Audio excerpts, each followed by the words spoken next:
믿음에서 순종까지라는 제목으로 함께 하나님의 말씀을 나누도록 하겠습니다. 따라 하시겠습니다. 믿음에서 순종까지. 믿음에서 순종까지. 우리 출애굽기 97번째 시간입니다. 이 얘기 들어보셨죠? 할라에서 백두까지. 이거 찬양이에요. 근데 제가 이 찬양 안 하는 게 못해서 여기까지만 잘해요. 할라에서 백두까지라고 하는 의미는 뭐예요? 우리나라의 전부를 얘기하는 거죠. 그러면 머리부터 발끝까지는요? 네, 전부를 얘기하는 거죠. 이스라엘은 이렇게 얘기하죠. 단에서 부엘세베까지. 이게 바로 할라에서 백두까지라는 뜻과 똑같은 거예요. 우리 애들이 이기죠. 난 사랑해 얼마만큼 그러면 하늘만큼 땅만큼. 이건 뭐예요? 전부. 전부를 얘기하는 거죠. 믿음에서 순종까지라는 것은 사실 우리의 신앙의 전부예요. 믿음에서 순종. 우리가 머리로 하는 것이 마음으로 내려오는 것이 굉장히 어렵죠. 세상에서 제일 먼 거리가 머리에서 마음까지라고 하잖아요. 정말 어렵단 말이죠. 그래서 신앙을 가져도 머리로 믿는 사람이 투성이에요. 마음을 얘기하면 굉장히 허무하고 허망한 이상한 걸로 취급해버려요. 그렇지 않거든요. 성경을 잘 읽어보셔야 돼요. 성경은 절대로 머리로 신앙생활을 하라고 하나님께서 기록하신 적이 없어요. 하나님의 마음을 표현하셨고 그 마음을 이해하길 원하셨고 그 마음이 무엇인지를 그리셨어요. 역사를 통하여, 시를 통하여, 또 누군가의 삶을 통하여, 어떤 그 역사적 사건을 통하여 계속 말씀하시는 하나님의 마음이 무엇인가예요. 그것을 아는 자는 사실 마음에서, 믿음에서부터 순종까지 우리가 그 거리를 걸어낼 수 있다는 것입니다. 오늘 출애굽기 40장은 마지막 장이에요. 이 마지막 장에 걸맞게 지금까지 성막에서 만들었던 것을 모조리 일일이 다 체킹하고 있어요. 근데 이게 우리가 잘했다라고 지적하고 서로 간에 박수를 치기 위한 이 체킹이 아니었죠. 아니에요. 왜냐하면 이미 앞에서 이 전장, 전전장 계속 그 앞에서 우리가 스킵했던 내용에서 그 만든 것을 통해서 확인과 체크는 다 됐어요. 이미. 근데 굳이 40장 가서 이 하나하나를 체크하는, 확인하는 모습이 담겨있는 이유, 그것은 우리가 다음에 볼 하나님의 영광의 답이 있습니다. 이제 다음 주일날 나누게 되겠죠. 그렇다면 하나님의 임재, 하나님의 영광이 이제 마지막 출애굽기의 대미를 장식하고 그것을 통하여 광야로 나아가는 거거든요. 다시 하나님 주신 약속의 땅으로. 근데 그 하나님의 임재와 영광을 위해서 우리가 이 하나하나 체크 포인트를 보면서 우리가 최선을 다했어. 우리 정말 열심히 했어. 정말 우리 봐봐 라고 말씀하면서 최선을 다하라 라고 하는 메시지일까요? 아니에요. 절대 그렇지 않아요. 비슷한 말이지만 완전히 달라요. 이거는 아주 단순하게 표현하면 이래요. 하나님의 말씀에 순종했더니 하나님이 이루셨다. 그리고 하나님이 임재하셨다. 그리고 하나님의 영광이 드러났다는 거예요. 순종을 포인트로 잡는 것이지 최선과 열심을 포인트로 잡지 않아요. 이게 여러분 하나님의 성품이에요. 그래서 제가 아이들이 제가 열심히 해볼게요. 열심히 하지 마. 그럼요. 잘해. 무슨 말이야. 이런다고요. 열심히라는 것은 내가 하는 것이죠. 잘하는 것의 기준은 하나님이 먼저 있는 거예요. 그래서 저희 아이들은 계속 말씀을 아침에 일어나서 육적인 양식을 먹기 전에 영적인 양식을 계속 먹죠. 요즘 아동부들 기도하는 거 장난 아닙니다, 여러분. 기도 제목 있으면 부탁하세요. 제가 볼 때 영빨이 장난 아닙니다. 저 시없어서 이러면서 기도하는데 놀랍습니다. 6시 반부터 일어나가지고 거의 1시간 동안, 어제는 1시간 동안 기도한 것 같아요. 1시간 넘게 기도한 것, 1시간 반 했나요? 놀랍더라고요. 최선을 다하는 것이 중요하지 않아요. 우리에게 있어서는 순종이 중요한 거예요. 그런데 순종을 하다 보면 그 최선의 것이 되어져요. 이거를 우리는 알아야 돼요. 완전히 세상의 사람들과는 우리는 반대라는 거죠.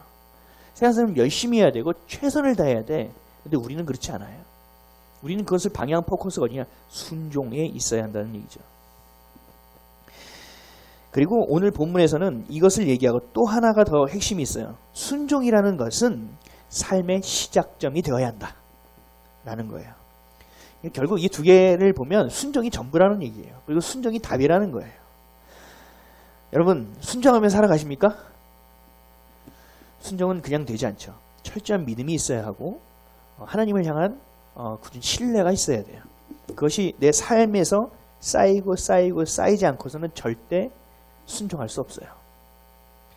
순종은 믿음을 품었을 때 그 믿음이 내 안에서 열매가 되어지는 것이 순종이에요.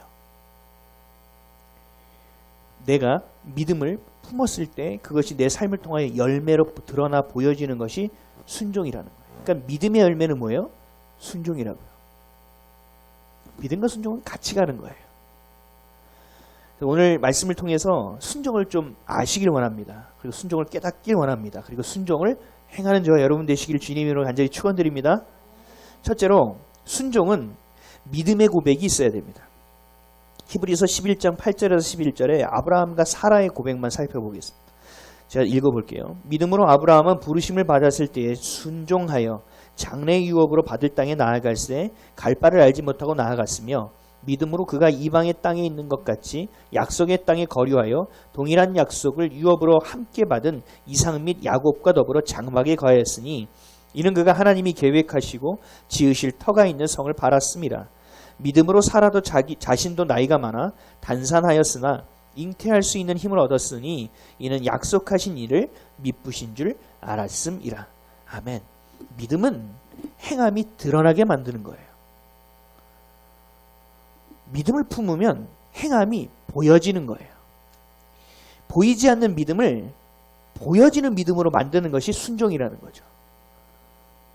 그러니까 내가 믿음을 갖고 있다라고 얘기하면서도 순종하지 않는 사람들이 있어요. 내가 믿음을 갖고 막 40일 철야 막 오는데 삶은 자기 멋대로 사는 사람이 있어요. 이 사람에게 믿음은 없다고 보는 거예요, 하나님은. 왜요? 열매로 보시는데 그 믿음의 열매는 순종의 열매가 열려야 되는데 순종의 열매가 없다는 거예요. 하나님은 이거 인정하지 않으시겠다는 거예요. 아무리 내가 열심히 교회 봉사를 하고 내가 아무리 교회에 많은 헌금을 하고 내가 아무리 교회를 몇 개를 개척해서 이 벽돌을 올렸다 하더라도 물론 귀한 일이죠. 근데 이것이 자기의 의로 이루어졌을 땐 아무런 소용이 없다고요. 하나님의 것으로 하느냐 내 치적을 위한 것이냐 정말 하나님 때문에 한 것이냐 아니면 내가 만족하기 위해서 한 것이냐. 우리 믿음의 어른들 보면 20, 30년 다니신 분들은 교회에서 뭐 봉사하면 안 하면 되게 헛헛해요. 되게 헛헛해요. 그리고 교회에서 무슨 훈련을 안 받으면 내가 교회 가는 것 같질 않아. 보통 예배는 한 2-3개는 출석해야 내가 좀 요즘 예배 좀 드려 이렇게 된다고요. 물론 그 안에 진실하고 정말 주님을 신뢰하여 순종으로 예배드리는 사람도 있을 거예요. 다를 얘기하는 건 아니에요. 근데 자기의 만족되지 않은 것들, 자기의 그 갈급한 것들을 가지고 그냥 체험받기만 원하는 것은 아니라는 거죠. 내가 주님을 향하면 그 체험은 누가 해줘요? 주님이 주시는 거죠. 내가 주님의 사랑을 구하면 주님이 주시는 거예요. 주님! 이게 아니란 말이죠. 주님의 임재가 있으면 주님의 일하심도 있는 거예요. 주님의 영광을 보면 그 안에서 우리가 그 영광의 빛을 먹으면 우리는 그 빛을 발하게 되는 거예요. 그래서 우리가 신앙이라는 건 참 독특한 거예요. 주님 앞에서는 철저히 수동적이고 그리고 그 기도의 자리를 일어서는 순간 세상의 어떤 누구보다도 능동적인 삶을 살아가는 것이 그리스도인이라는 거죠. 근데 보면 이것도 아니고 저것도 아니에요. 신앙을 갔는데 끝까지 가져간 적도 없고 그렇다고 순종을 하는데 순종도 꼭 내 멋대로 해석해. 1부터 10까지 가는 것이 아니라 4, 5는 조금 빼. 그리고 한 8, 9에 가서 이제 조금 드러나게 하고 자기 멋대로라는 거죠. 믿음은 순종으로 증명되어지는 거예요. 그래서 하나님 앞에 우리가 나중에 백보자 심판 예수님 앞에 딱 설 거 아니에요. 그 심판 때. 그러면 빼도 박도 못하는 상황이 되는 거죠. 주님 아무 말씀도 안 하실 거예요. 그냥 하면 우리가 스스로 할 거예요. 그럼 내가 스스로 아는 게 아마 저기 영상으로 쭉 뜨지 않을까. 하나님이 봐봐 이러고 트실 분은 아닐 것 같아요. 내가 뜨끔하는 게 팍팍팍팍 필름처럼 돌아갈 것 같아요. 믿음은 순종으로 증명됩니다. 히브리서 11장 6절에 이렇게 말씀하셨죠. 믿음이 없이는 기쁘시게 못하나니 하나님께 나아가는 자는 반드시 그가 계신 것과 또한 그가 자기를 찾는 자들에게 상 주시는 이심을 믿어야 할지니라. 아멘. 상을 따라가려고 하는 것이 아니라 하나님의 얼굴을 구하고 그 믿음을 갖고 주님을 기쁘시게 하면 주님이 상을 주시는 거예요. 우리는 순서가 다르다고요. 완전히 포커스가. 사무엘상에는 이렇게 얘기하셨어요. 15장 22절. 순종이 제사보다 낫고 듣는 것이 순양의 기름보다 나으니. 제사라는 것은 지금의 예배죠. 예배를 드리는 것이 굉장히 중요하잖아요. 근데 이 예배보다 순종이 더 중요하다는 거예요. 순종. 사실 예배도요. 순종의 열매예요. 순종의 열매. 그리고 듣는 것이 순양의 기름보다는, 순양의 기름은 최고급으로 주님께 드리는 예물인데 그것보다 듣는 게 더 좋대요. 좀 들으라는 거예요. 요한계시록을 보면 오죽했으면 귀 있는 자들은 들을지어다라고 얘기할까. 듣지를 않는 거예요. 자기가 원하는 것만 듣습니다. 믿음은 하나님을 예배하는 것보다 더 기뻐하신다는 거예요. 믿음은 반드시 행함을 동반하게 된다는 거예요. 그 순종을 주님은 너무나 아름다운 보석과 같이 여기신다는 거예요. 야고보서 2장 20절에서 26절에 이렇게 말씀하세요. 아, 헛하는 사람아, 행함이 없는 믿음이 헛것인 줄을 알고자 하느냐? 우리 조상 아브라함이 그 아들 이삭을 제단에 바칠 때에 행함으로 의롭다 하심을 받은 것이 아니냐? 내가 보거니와 믿음이 그의 행함과 함께 일하고 행함으로 믿음이 온전하게 되었느니라. 이에 성경에 이른바 아브라함이 하나님을 믿으니 이것을 의로 여기셨다는 말씀이 이루어졌고 그는 하나님의 벗이라 칭함을 받았나니 이로 보건대 사람이 행함으로 의롭다 하심을 받고 믿음으로만은 아니니라. 또 이와 같이 기생 라합이 사자들을 접대하여 다른 길로 나가게 할 때에 행함으로 의롭다 하심을 받은 것이 아니냐. 영혼 없는 몸이 죽은 것 같이 행함이 없는 믿음은 죽은 것이니라. 아멘. 반드시 믿음에서부터 순종까지가 가야 돼요. 그리고 그 순종의 열매를 통하여 이 믿음이 더 단단해지는 거예요. 이게 전부라고요. 근데 여기서 분명히 아셔야 될 게 있어요. 행함으로 구원받는 건 아니에요. 여러분 이건 명확하게 하셔야 돼요. 하지만 믿음은 반드시 행함을 낳게 되어 있다. 근데 이걸 얘기하면 사람들이 저한테, 제가 야고보서 입증 책임 책을 내고 인터뷰하러 다녔잖아요. 근데 이것을 닭이 먼저냐 달걀이 먼저냐의 문제로 얘기하더라고요. 그래서 아닌데 무슨 소리지? 아니지. 믿음이 먼저지. 믿음이 없이 행함은 행할 수가 없어요. 근데 믿음을 가지면 행함은 우리 열매로 드러나게 되어지고 보여지게 된다는 거죠. 반드시 믿음이 먼저예요. 그 열매가 행함으로 나타나고 하나님을 따르는 순종으로 나타나는 거죠. 그러니까 믿음이 있는 자는 행함이 당연히 있는 거예요. 근데 행함만 있는 자는 믿음이 있다고 보장할 수 없다는 거죠. 그러니까 행함으로 구원받을 수 있는 것은 절대 아니라는 얘기예요. 순종은 결국 신앙의 고백입니다. 우리가 예배를 여기서 드리고 파송을 받아 삶의 예배로 가잖아요. 그 삶의 예배에서의 열매가 뭐냐? 바로 순종이라는 거예요. 우리 본문을 좀 자세히 살펴보면요, 반복되는 구절이 있어요. 지금 40장 펴고 계시죠? 그럼 제가 절을 얘기하면 다 같이 읽을게요. 40장 19절이요. 시작. 또 성막 위에 막을 펴고 그 위에 덮개를 덮으니 여호와께서 모세에게 명령하신 대로 되니라. 21절. 또 그 궤를 성막에 들여놓고 가리개 휘장을 늘어뜨려 그 증거궤를 가리니 여호와께서 모세에게 명령하신 대로 되니라. 23절. 또 여호와 앞 그 상 위에 떡을 진설하니 여호와께서 모세에게 명령하신 대로 되니라. 25절. 또 여호와 앞에 등잔대에 불을 켜니 여호와께서 모세에게 명령하신 대로 되니라. 27절. 그 위에 향기로운 향을 사르니 여호와께서 모세에게 명령하신 대로 되니라. 29절.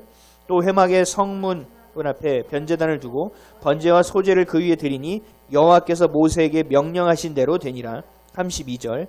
그들이 회막에 들어갈 때와 제단에 가까이 갈 때에 씻었으니 여호와께서 모세에게 명령하신 대로 되니라. 아멘. 명령하신 대로 되니라가 반복되고 있어요. 하나하나 체킹할 때마다. 근데 명령하신 대로 행했다는 것은 앞에도 있어요. 근데 이번엔 다르죠. 명령하신 대로 행하니라가 아니고 명령하신 대로 되니라예요. 명령하신 대로 되니라. 그러니까 의역하면 이래요. 말씀을 그대로 믿고 따를 때 하나님이 일하셨다. 이해가 되세요? 하나님이 행하셨다.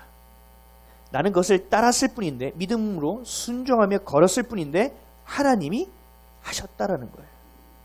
이것을 출애굽기 마지막에 고백하고 있다는 겁니다. 할렐루야입니까?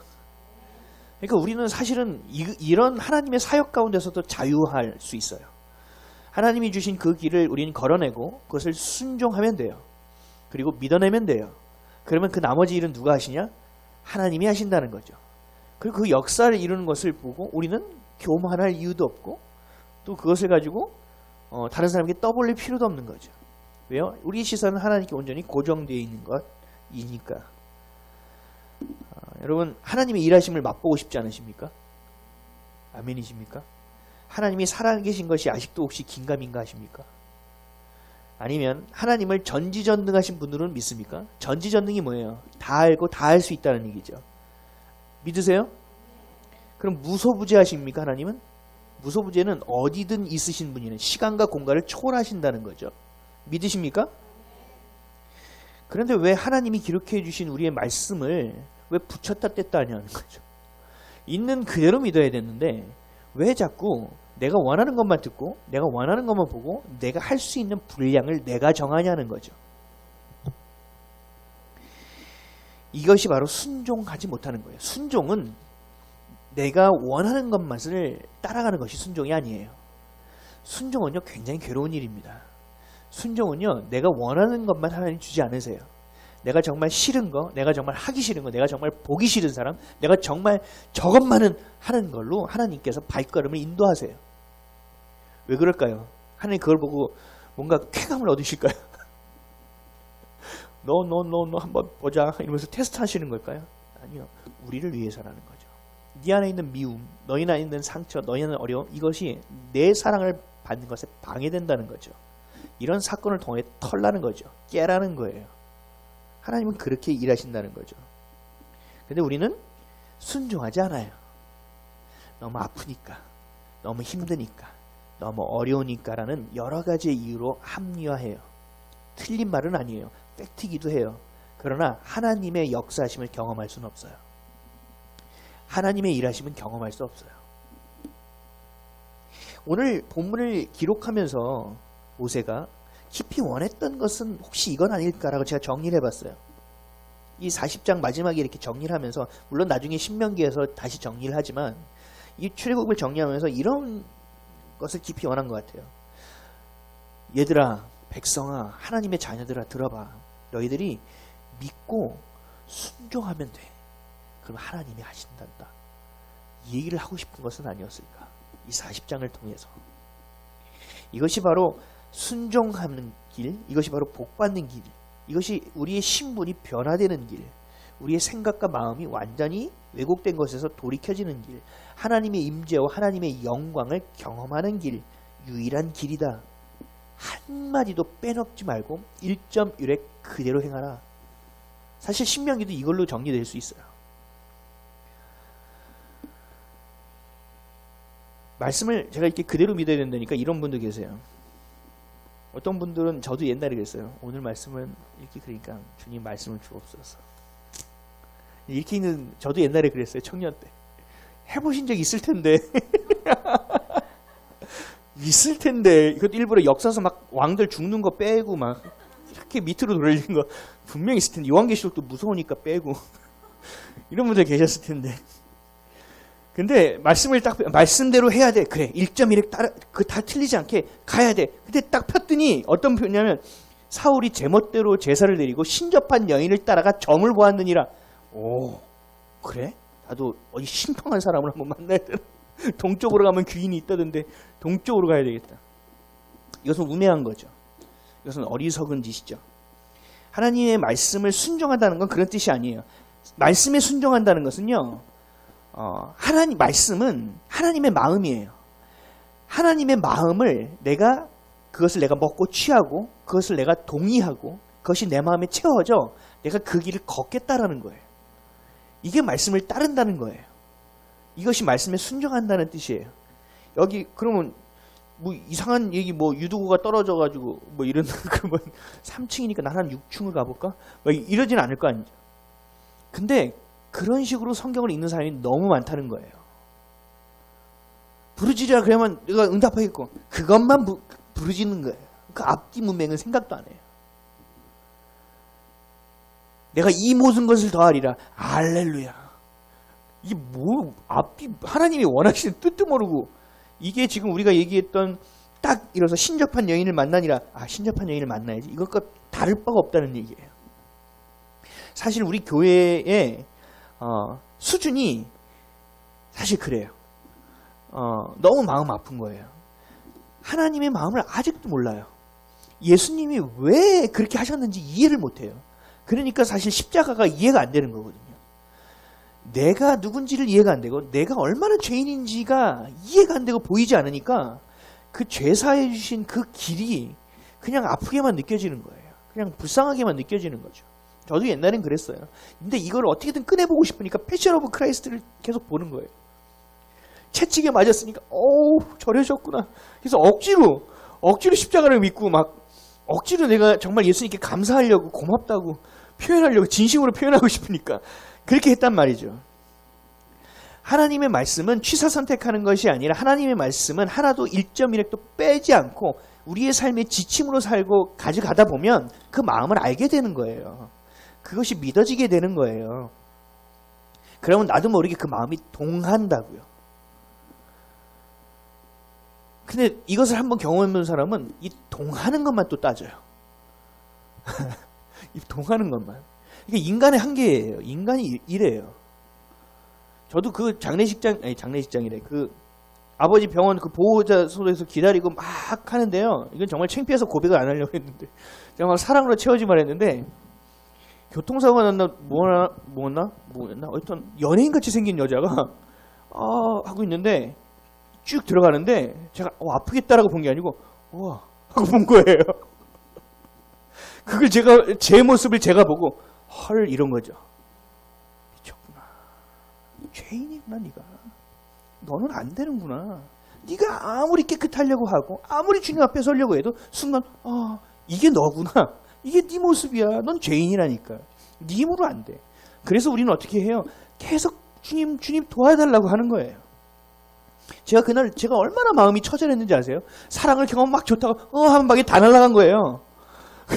그래서 주님한테 다시 잠깐 와서 저녁을 못 먹어서 그때 몇 시였지? 11시였나?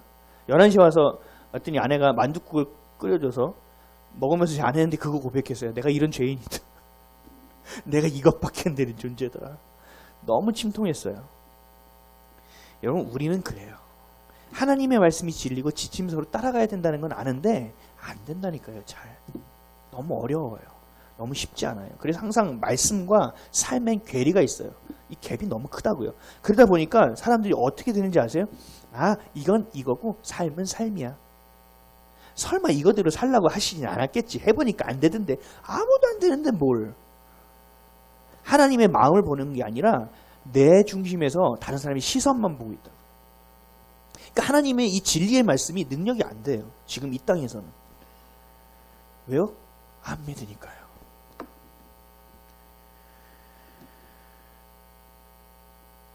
그래서 우리는 구해야 돼요. 저도 늘 구해요. 하나님 지혜의 영을 부어주십시오.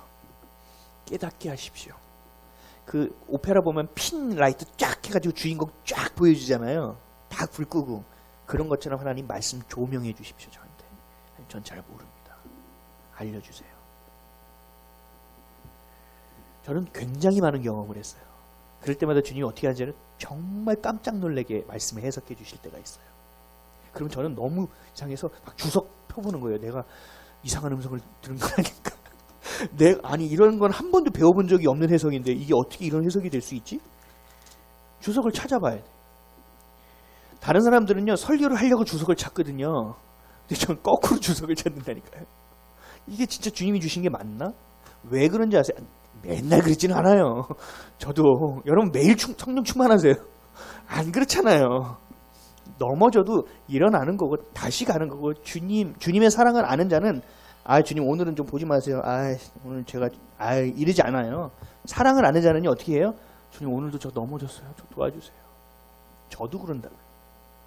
뻔뻔할 정도로. 왜요? 난 이 죄는 내가 해결을 못하니까. 그것을 쌓아놓고 쌓아갈수록 여러분 이 진리의 말씀과는 괴리가 커집니다. 우리는 안 되는 존재예요. 여기서부터 시작해야 돼요. 그래서 어떻게 하셨어요? 안 되는 존재니까 예수님 오셔서 우리를 위해서 죽으신 거예요. 부활하신 거고. 안 되니까 보혜사 성령을 보내주셔서 우리를 가르쳐 주시는 거예요. 안 되니까 교회를 세워서 가르치고 함께 공동체에서 배우고 살아가라고 하시는 거예요. 얼마나 많은 장치를 하셨습니까? 안 된다는 거 아신다니까요. 그렇다고 이게 안 되네 이러고 너무 떳떳하게 가면 안 돼요. 그 안에서의 씨름이 있어야죠. 야복강에서 야곱이 씨름했던 것 같은 진심의 씨름이 있어야 된다는 거죠. 어제 제가 아버지를 만나러 가면서 그 기도한 것이 그게 씨름인 거예요. 하나님 내가 느껴지지 않아요. 내가 안 돼요. 주님 내가 이게 내가 받은 게 없어서 안 돼요. 그리고 내가 안 좋은 것만 봐서 안 된다고요. 하나님 사랑을 좀 주세요. 근데 사랑을 주셨다니까요. 여러분 이걸 경험하셔야 돼요. 안 될 때 주님 손을 붙들 때 주님이 가르쳐 주시고 부어주시는 거예요. 안 되니까 난 최선을 다했어. 이런 짓은요 세상의 것이에요. 어떤 분이 제 바이블 톡을 보고 어떻게 낙심 어쩌고 저쩌고 그래서 제가 딱 한마디만 해드렸어요. 낙심은 하나님의 단어가 아닙니다. 그랬더니 아멘 하고 끝났어요. 낙심을 고민할 필요도 없는 거예요. 이게 하나님의 것이냐 아닌지만 보면 금방 답이 나오는 거거든요. 저번에도 제가 한번 고백했죠. 외로움에 대한 거. 외로운 것이 하나님의 것이냐 아니에요. 하나님의 건 아니에요. 그러면 이걸 내가 떨쳐내고 내가 주님을 향하여 나아가야죠. 순간순간 쳐내고 아마존강을 가면서 그 나무들 쳐내잖아요. 쳐내듯이 우리는 그 길을 걸어가는 거예요. 뚫고 가는 거라고요. 취사 선택하지 마십시오. 말씀을 있는 그대로 하나님께 지혜의 영을 구하고 내 눈을 열어주십시오. 내 마음을 열어주십시오. 주님의 마음을 공감할 수 있게 해주십시오라고 여러분 기도하셔야 돼요. 이것이 안 되면 사실은 우리는 이 땅에 살기가 어려워요. 그래서 반드시 가지고 가시기를 주님으로 축원드립니다. 어쩔 수 없는 죄인이에요. 그것을 십자가 앞에 쏟아놓으세요. 그리고 십자가를 매일처럼 붙드세요. 그럼 주님이 도우십니다. 이것을 매일처럼 경험할 때 그 신뢰가 믿음이 되는 것이고 그것이 순종의 열매를 거둘 수 있는 거지 단 하루아침에 되는 게 아니에요. 저거 보세요. 하루아침에 되는 게 아니에요. 아니 몇 개월 되지도 않은데 애들이 다 싹 바뀌어가지고 제가 너무 놀라는 거죠. 그러나 저희 아이들 안에서도 씨름이 있어요. 자기 안에서의 나름대로의 씨름이 다 있어요. 그럼에도 구심점이 돼서 역동에서 끌고 가시는 거예요. 주님이. 아주 잘 성장할 것 같아요. 매일 성령 충만할 수 없어요. 하지만 다시 시작할 수는 있어야 돼요. 우리가 안 넘어질 수는 없어요. 그러나 다시 일어날 수 있어야 돼요. 나의 힘으로요? 아니요. 주님이 내미신 손에 내 초점을 맞춰야 된다고요. 내 의지와 내 수고가 아니라 오직 하나님의 은혜만으로 주님께로 향하는 순종의 열매를 경험하는 저 여러분 되시길 주님으로 간절히 축원드립니다. 아멘. 둘째, 순종은요. 시작은 믿음이에요. 믿음은 고백을 통해서 시작되지만 실제 우리의 삶에서 드러나는 것은 열매는 순종입니다. 오늘 본문 1절 2절 말씀 다시 한번 읽어볼게요. 출애굽기 40장 1절 2절 시작. 여호와께서 모세에게 말씀하여 이르시되 너는 첫째 달 초하루에 성막 곧 회막을 세우고. 아멘. 첫째 달 초하루가 뭐예요? 우리말로 얘기하면 1월 1일이에요. 1월 1일. 성막을 세운 그날 하나님은 1월 1일로 삼겠다는 거예요. 너희 달력 다시 돌려. 이게 그래서 유대력이 따로 있어요. 1월 1일이에요. 근데 한 가지 더 한 거는요. 백성들이 출애굽한 지 정확하게 1년 될 때 1월 1일로 선포하셨어요. 너무 놀랍지 않나요? 2년째 될 때. 하나님의 그 계획하심과 하나님의 일하심은 아주 철저해요. 근데 그 1월 1일 그것을 시작점. 이게 무슨 시작이에요? 이스라엘 백성들이 세상의 노예에서 하나님의 자녀가 되는 그날 1월 1일. 이 땅의 것이 세상의 것이 너무 좋다가 그리스도의 사랑을 깨닫고 아 주님 내가 사랑합니다라고 고백하는 그날은 1월 1일. 세상에 찌들고 매인 종 노예처럼 살다가 진짜 노예였죠. 이집트 사람들은. 이스라엘 백성들은. 그러다가 자유함으로 나와 하나님의 자녀로서의 신분과 정체성이 한 번에 바뀌는 날, 그날을 1월 1일로 만드신 거예요. 세상에서 모든 찌든 때를 정결하게 닦아주신 날, 그날이 1월 1일이에요. 이거 잊을 수 있을까요? 못 잊죠. 이게 하나님의 의도예요. 잊지 못하게 하는 거예요. 너희가 출애굽한 것을 기억하라. 너희가 왜 출애굽했는지, 어떤 것 때문에 출애굽한지, 출애굽을 내가 너희를 시킨 이유와 목적이 무엇인지 기억하라는 거예요. 1월 1일이라는 거예요. 매달 며칠 이런 거 여러분들 예수님 처음 만났을 때 매달 며칠 기억하세요? 그거 기억하는 사람들이 있더라고요. 몇 년도 매달 며칠 몇 시 어디였다고. 저는 그래서 그런 분이 너무 많아서 제가 난 가짜였나? 그런 생각 들어서 난 아무런 기억이 안 나는데 그때였는데 그때 무지하게 울고 그때 정말 주님 사랑한다 고백 그게 언제였지? 기억이 잘 안 나요. 근데 그날은 기억이 안 나지만 중요하게 기억나는 건 뭔지 아세요?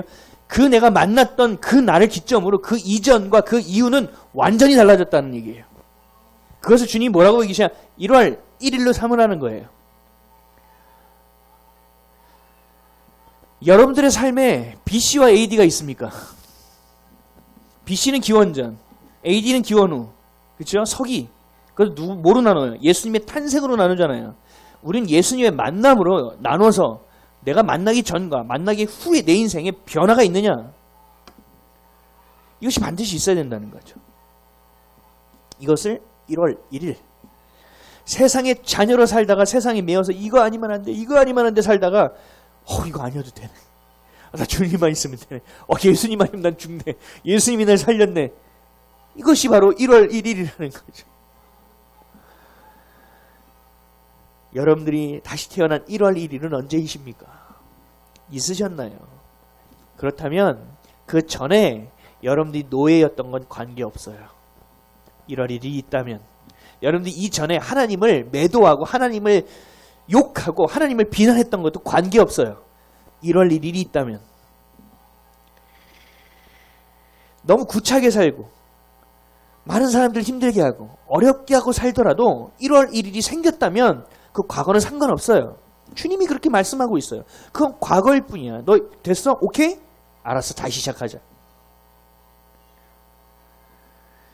새로운 날의 시작이라는 거죠. 새로운 날의 시작. 이것이 뭐예요? 출애굽의 목적입니다. 고린도후서 5장 16절에서 18절에 이렇게 말씀하셨죠. 그러므로 우리가 이제부터는 아무 사람도 육체대로 알지 아니하노라. 비록 우리가 그리스도도 육체대로 알았으나 이제부터는 이같이 알지 아니하노라.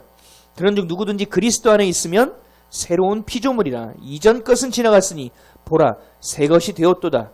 모든 것이 하나님께로 났나니 저가 그리스도로 말미암아 우리를 자기와 화목하게 하시고 또 우리에게 화목하게 하는 직책을 주셨으니 아멘. 아멘이에요. 어떤 사람도 그 육체대로 내가 돼 있는 모습대로 아니라는 거예요. 이건 누가 빚었냐? 하나님이 빚었고 너희가 지금 날 하나님을 알았어? 오케이, 너 이전 것을 지나갔어. 너 이제부터 시작이야. 1월 1일이라고 선포하신다는 거죠. 너무나 놀라운 은혜이기 때문에 우린 잘 이해를 못하는 거예요. 이건 머리로 이해하는 게 아니에요. 이건 팩트예요. 그냥 여러분 마음에 새겨버리는 거예요. 그러면 어떤 삶을 살게 되냐? 갈라디아서 2장 20절 내가 그리스도와 함께 십자가에 못 박혔나니 그러즉 이제는 내가 산 것이 아니요 오직 내 안에 그리스도께서 사신 것이라. 이제 내가 육체 가운데 사는 것은 나를 사랑하사 나를 위하여 자기 몸을 버리신 하나님의 아들을 믿는 믿음 안에서 사는 것이라. 아멘. 그 믿음이 생기고 그것이 살아내는 순종의 열매가 내 안에 맺혀진다는 얘기예요. 어렵지 않아요. 어렵지 않아요. 제가 막 정리하려니까 여러분 어렵게 느껴질 수도 있는데 그렇지 않아요. 비포와 애프터가 있냐는 얘기예요. 여러분들이 자꾸 그 비포가 여러분들의 삶을 이 다리를 붙잡고 있느냐, 그 비포가 여러분들의 지금의 현재에 영향을 끼치느냐는 얘기예요. 안 된다는 거거든요. 지금 내가 예수를 믿은 그 예수가, 그 그리스도가 내 삶에 지대한 영향을 끼쳐야 된다는 얘기예요. 그렇게 살아가고 있느냐. 하나님께서, 많은 사람들이 그래요. 출애굽을 시켜서 데려가는 것은 하나님께서 민족을 만드셨다. 그리고 민족이 되기 위해서 나라가 되려면 땅이 있어야 되는 거 아니냐. 주권, 뭐 영토, 또 뭐예요? 주권, 영토. 뭐죠? 백성. 이게 이제 3대 요소잖아요. 국가가 세워지기 위한. 이제 백성은 하나님께서 애굽에서 만들어내셨잖아요. 200만, 300만의 한 민족을 만드셨단 말이죠. 그럼 이제 땅이 필요하니까 출애굽시켜서 이 약속의 땅으로 들어가는 거다. 그리고 그 광야에서 훈련은 하나님의 주권을 세우고 너희들이 주권이 아니라 하나님의 주권이야 라는 훈련이다. 틀린 말은 아니에요. 근데 너무 하나님의 마음이 아닌 너무 신학적 정리라는 생각이 들어요. 저는. 약속의 땅을 주시겠다는 것은 목표일 뿐이에요. 목표예요. 목적은 뭐예요? 신분의 변화예요. 신분의 변화예요. 하나님의 자녀로서의 변화예요. 노예에서 자유인으로의 변화예요.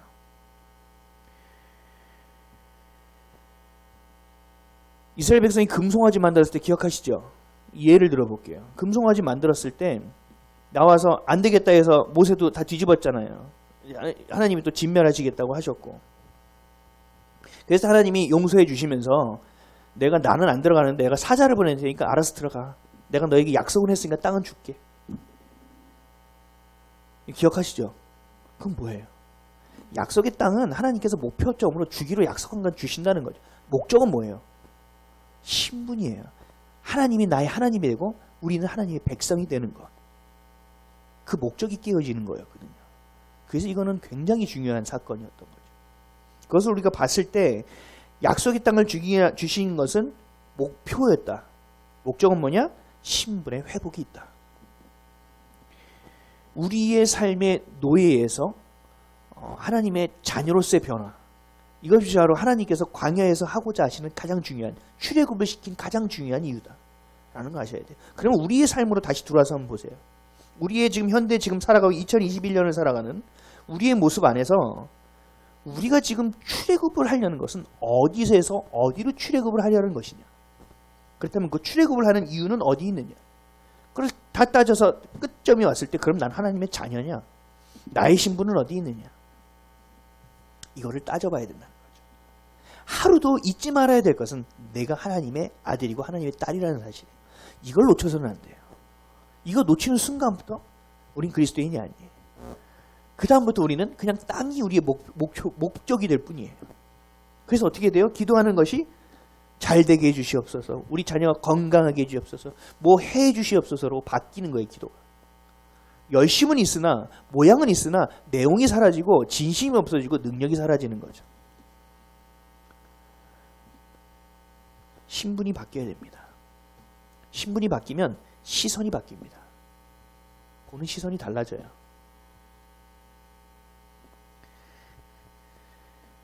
시선이 바뀌면 어떻게 돼요? 내 삶의 중심이 바뀌죠. 내 삶의 중심이 바뀌면 어떻게 돼요? 가치가 바뀌죠.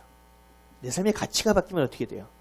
내 삶의 행동과 내 삶의 목표와 목적이 바뀌게 되죠. 변화될 수밖에 없어요. 그 가치가 세워지니까.